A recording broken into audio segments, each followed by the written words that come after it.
Un mot de l'artisanat, le lancement officiel de la campagne nationale de l'identification et de l'immatriculation des artisans de Côte d'Ivoire a eu lieu le lundi 21 octobre 2024.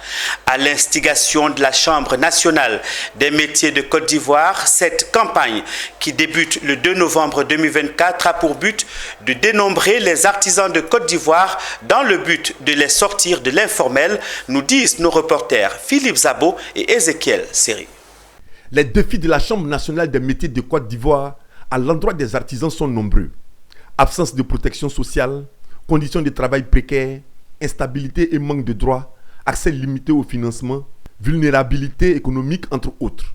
Pour y remédier, la Chambre n'a d'autre moyen qu'un recensement des artisans, première étape de leur identification et de leur immatriculation qui aboutira à la sortie de l'artisanat ivoirien de l'informel.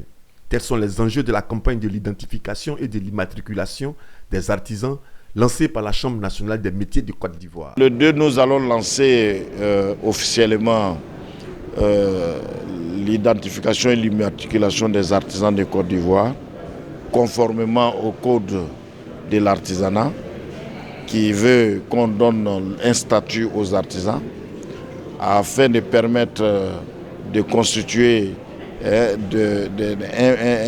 une base de données afin de permettre au gouvernement de faire les politiques sectorielles et aussi de permettre aux artisans de se former et de renforcer leurs capacités.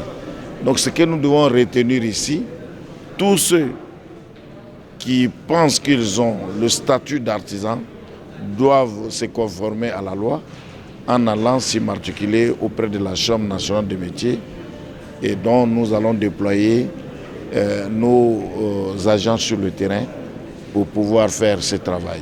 Les gens n'ont pas tous été bien formés et aujourd'hui nous avons mis l'accent vraiment sur le renforcement des capacités. Si nous voulons être un pays émergent, si nous voulons vraiment aller de l'avant, maîtriser le secteur dont nous exerçons, c'est de passer par la formation.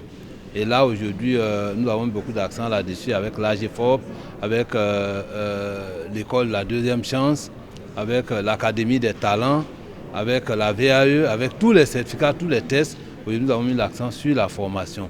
Et je pense que si nos artisans sont formés, sont bien formés, ils seront très compétitifs et puis nous allons réussir la réforme. L'identification et l'immatriculation des artisans se fera de deux manières, soit à l'aide de moyens digitaux ou par le biais d'agents recenseurs, dont 2500 seront déployés sur toute l'étendue du territoire national. BMI World Financial Service en est l'opérateur technique. Il a fait une démonstration au cours de ce déjeuner de presse.